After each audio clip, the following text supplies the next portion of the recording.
여러분 안녕하십니까? 믿음에 대한 말씀을 여러분과 함께 나누고 있습니다.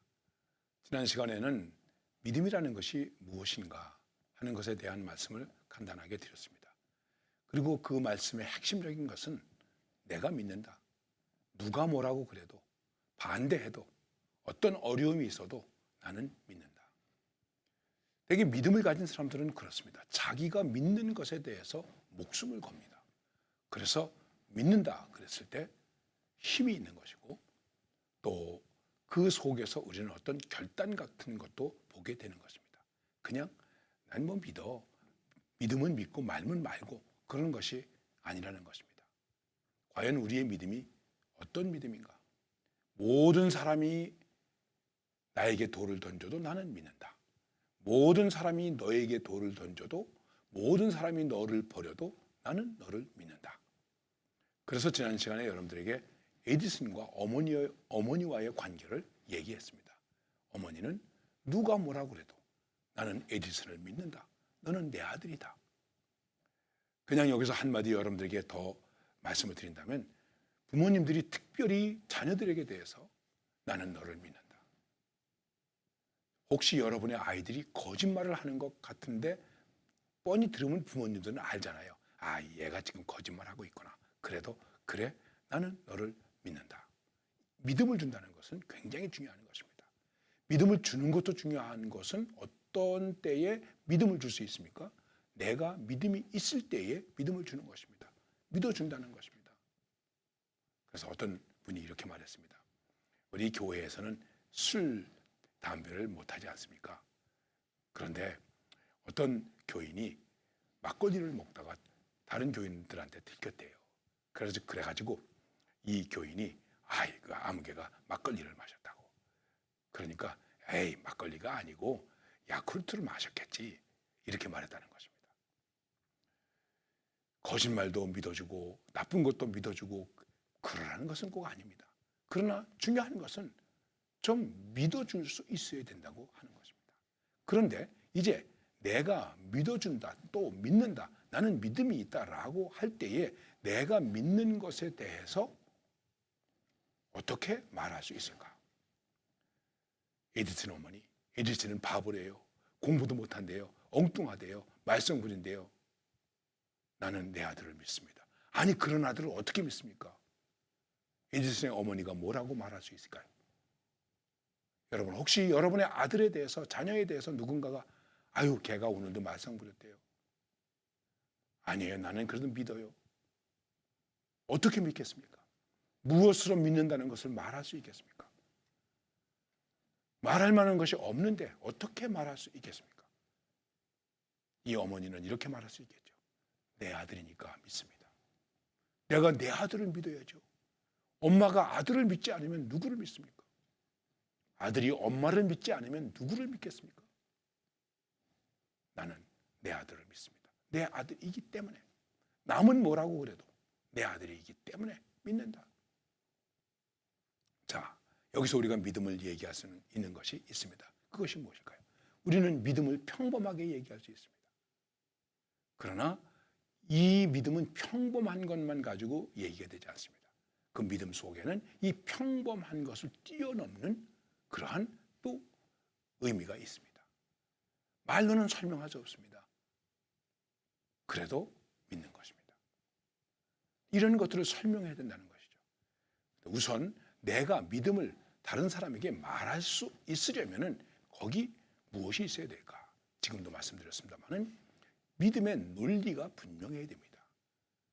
누가 뭐라고 그러든 나는 내 아들이기 때문에 믿는다. 이게 어머니의 논리예요.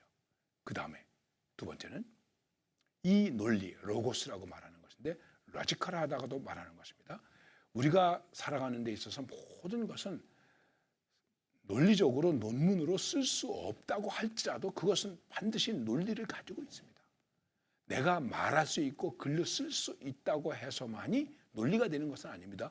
표현할 수 없어도 나는 이거를 믿어 하는 논리가 있는 것입니다. 그렇기 때문에 누가 반대해도 다른 사람이 안 믿어도 나는 믿는다. 이렇게 말할 수 있는 것입니다. 그 다음에는 그 자기가 믿는 논리에 대해서 뜨거운 마음을 갖는 것입니다. 이거를 열정이라고 말합니다. 혹은 파토스라고 말하는 것이죠. 뭘 믿어요? 아니요, 나는 그래도 믿습니다. 얘가 사람 노릇 하겠습니까? 네, 나는 사람 노릇 할 걸로 믿습니다. 그리고 어머니가 가르칩니다. 그런 열정이 있어야 되는 것입니다. 한 번, 두 번, 세 번 안 되죠. 불가능한 것 같지만은 계속하는 것입니다. 그런 뜨거운 마음과 열정과 열심이 있어야 되는 것입니다. 야, 저 사람 대단하네. 좀 믿는 것 봐, 대단하네. 뭐 성경에 있는 이야기로 말씀드린다면 노아가 방주를 짓지 않습니까? 120년이라는 세월이 걸렸습니다. 하나님의 말씀을 믿는 것까지 좋았습니다. 그런데 120년이 지나가도 120년이 다 돼가는데도 비가 오지 않는데, 그것도 산 꼭대기에다가 배를 만드는데 어떻게 믿겠습니까? 미쳤네. 그래도 믿는 거죠. 그게 뭐겠습니까? 열정이에요. 뜨겁게 믿는 거예요. 확실하게 믿는 거예요. 그리고 그 다음에 중요한 것이 하나 있습니다. 여러분, 믿는다고 해서 다 좋은 것인가? 내가 열심히 있다고 해서 다 좋은 것인가? 여러분 생각해 보세요. 우리가 저 미쳤어. 이 믿음을 미친 것처럼 믿을 때 우리는 뭐라고 말하죠? 광신적이라고 말합니다. 자, 우리가 코로나19를 겪으면서 신천지 집단에 대한 얘기가 많이 있었습니다. 그런데 그 신천지 집단에 있는 사람들이 얼마나 열광적입니까? 어떻게 저렇게 될 수 있는가? 우리가 이렇게 생각할 수 있겠죠. 그렇다고 훌륭한 것입니까? 그 다음에 문제가 있습니다. 그것이 무엇이겠습니까? 믿는 것에 도덕성이 있는가, 윤리가 있는가 하는 것입니다. 이것을 에토스, 에틱 이렇게 말하는 것입니다. 건전한가, 가정을 파괴시키고 부부를 갈라서게 하고 청소년들을 가출시키고, 아무리 그들이 믿는 것이 대단하다고 하더라도 그거는 가짜입니다. 거의 이단과 사이비가 이런 모습을 가지고 있습니다. 참 가끔 우리가 당황스럽고 또 교회 목회자로서 부끄러운 것은 교회 안에서도 그런 일이 일어난다고 하는 것입니다. 옛날 고린도 교회도 그랬었습니다. 교회 안에서 근친상간이 이루어졌습니다. 그러면 어떻게 될까요? 믿음이 떨어지는 거예요. 내 믿음을 보여줄 수가 없는 거예요. 하나님을 믿는 사람이 저럴 수 있는가? 자, 또 에디슨 얘기를 해서 미안합니다. 에디슨의 어머니가 에디슨을 믿어주는 것은 흠잡을 수가 없는 거예요. 아무도 안 믿는데 어머니가 아들을 믿는 것입니다. 그리고 그 아들에게 가르칩니다. 아들로 하여금 무엇인가를 하게 하고 희망을 갖게 합니다. 어머니의 사랑이죠. 어머니의 깨끗한 열정이죠. 거기는 부끄러움이 없는 것이죠. 내가 내 아들을 믿어주는데 어머니가 부끄럽다면 어떻게 되겠습니까? 옛날에 이런 얘기들이 있었어요. 여러분 오해는 하지 마십시오. 가난한 집에서 아이가 공부를 열심히 잘합니다. 이 아이에게 뒷바라지를 할 수가 없습니다. 그때 어머니가 이렇게 얘기를 합니다. 뭐라고 얘기를 합니까? 내가 내 몸을 팔아서라도 너를 공부시켜주겠다. 얼마나 갸륵한 일입니까? 뭐 좀 심파조 같은 얘기입니다. 애인이 있었습니다. 근데 이 남자 애인이 일본으로 유학을 갔습니다. 외정 때 이런 얘기가 많았어요. 여자가 남편의 자기 남자친구의 학비를 내줍니다. 무엇을 해서? 기생 노릇을 해서. 기생을 얼마나 나쁘냐 좋으냐 이 얘기를 하긴 어렵겠지만은 유학을 마치고 돌아온 이 남자가 자기를 도와준 이 여인을 부인으로 맞아들이지 않습니다. 왜요? 기생했다고. 이럴 수 있는가? 무슨 뭐 이게 이수일과 심순애 같은 그런 심파조 같은 얘기일까? 우리는 이렇게 생각할 수 있겠죠. 거기에 이제 문제가 되는 게 뭐겠습니까? 과연 윤리적으로, 도덕적으로 이게 중요한 것입니다. 지금도 우리 사회 일각에서 여러 가지 좋은 일을 하는 사람들이 마지막에 가서 걸리는 게 뭡니까? 뭐 돈을 유용했대, 잘못 썼대, 이런 일들이 있지 않습니까? 여기에 결함이 없어야 되는 것입니다. 믿음을 보여주고 믿음으로 누군가를 설득하려면은 그 믿음이라고 하는 자기가 믿는다고 하는 그 속에 그 신념 속에 그 체제 속에 뭐가 있어야 됩니까? 도덕성이 있어야 된다는 것입니다. 깨끗해야 된다는 것입니다. 그리고 그 다음에 또 한 가지가 있습니다. 그것이 뭐냐면 우리가 할 수 있는 것, 그것을 뛰어넘는 것이 있다. 이거를 신비라고 말하는 것입니다. 대개 종교 속에서 신앙을 얘기할 때 신비를 얘기합니다. 말로 설명할 수 없는 것이 있다. 아, 이걸 어떻게 견뎠습니까? 이 어려움을 어떻게 견뎠습니까? 예, 제가 기도하면서 견뎠죠. 네, 제가 누구를 생각하면서 견뎠죠. 이거는 설명이 안 되는 거예요. 춘향이가 이도룡을 기다립니다. 그를 위해서 감옥에 갑니다. 아니면 기생의 딸이 그럴 것까지 없지 않습니까? 우리는 이렇게 생각할 수도 있습니다. 이렇게 견딜 수 있는 힘이 무엇일까? 우리는 보통 말하죠. 사랑이다. 사랑을 그럼 뭐라고 설명할 수 있겠습니까? 여러분, 우리의 열정으로 사랑을 설명합니까? 우리의 논리로 사랑을 설명할 수 있습니까? 설명할 수 있습니다. 그러나 설명할 수 없는 그 이상의 것이 있다. 그것으로 보여주는 것입니다.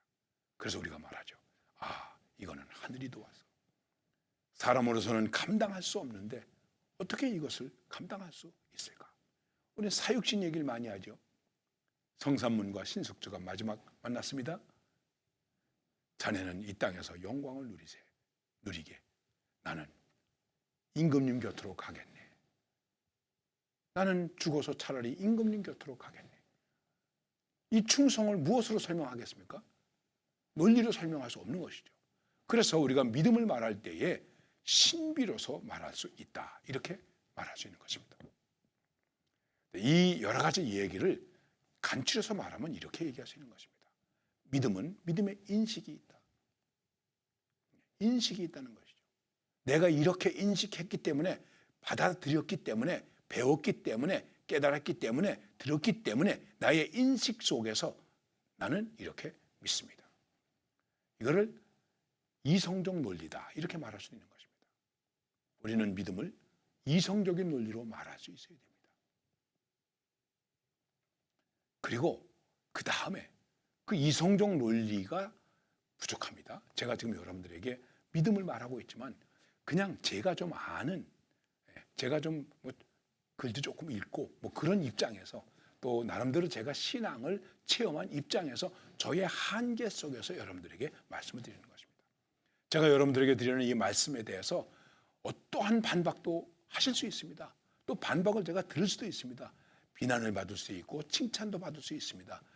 저의 논리가 완전한 것은 아닙니다.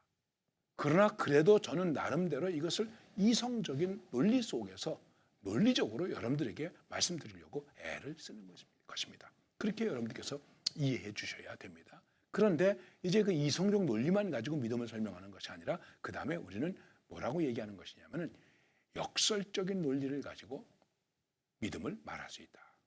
이성적으로 이해가 안 돼. 정말 병자가 일어나요. 여러분, 무당이 작두에서 춤을 춰요. 날카로운 작두 위에서 춤을 춰요. 이거 설명할 수 있겠습니까? 설명할 수가 없는 것이죠. 이럴 때 우리는 뭐라고 말합니까? 역설적이다. 이렇게 말합니다. 신앙 속에는 많은 역설적인 것들이 있습니다. 이것을 어떻게 설명할 수 있을까? 그런데 그 역설 속에는 무엇이 많이 들어있냐면 대개 체험이 많이 들어있습니다. 내가 병이 들었는데 낫다. 기도했는데 낫다. 저도 그런 체험을 가지고 있습니다. 혹시 나중에 기회가 되면 여러분들에게 말씀을 드리겠습니다. 그리고 그 다음에 또 한 가지는 뭐냐면 권위. 내가 생각할 때 에이 뭘 그래 어떻게 그래 그럴 수 있지만 아니야. 여러분 공자님의 말씀을 공자의 권위를 가지고 믿는 거예요. 공자님 지금 보이지 않잖아요. 근데 그분이 말씀하신 것을 우리가 그분을 인정하는 권위를 가지고 믿는 거예요. 예수님이 말씀하신 것을 우리는 예수님을 인정하는 예수님의 권위를 믿고 우리가 믿는 거예요. 보이지 않지만 중요한 것이죠. 부모님이 자녀들에게 말합니다. 엄마 말 들어. 아버지 말 들어. 내가 인생을 먼저 살아봤어. 내가 이해가 되지 않지만 내 말을 믿어. 권위적으로. 너 몰라. 나중에 너한테 유익이 되는 거야. 너 잘못되라고 이러겠느냐? 이게 부모의 뭘로 설득하는 겁니까? 권위로 설득하는 것입니다. 과연 우리의 믿음이 논리가 있는가? 그리고 거기 역설적인 힘이 있는가? 그 다음엔 내가 이 믿음을 보여줄 수 있는 권위가 있는가? 이것을 가지고 우리는 믿음을 설명할 수 있는 것입니다. 과연 이제 우리는 어떤 믿음을 가지고 무엇을 믿는 믿음을 가지고 살아야 될까? 우리의 믿음의 내용은 무엇일까? 여기에 대해서 다음 시간부터 말씀을 드리겠습니다. 감사합니다.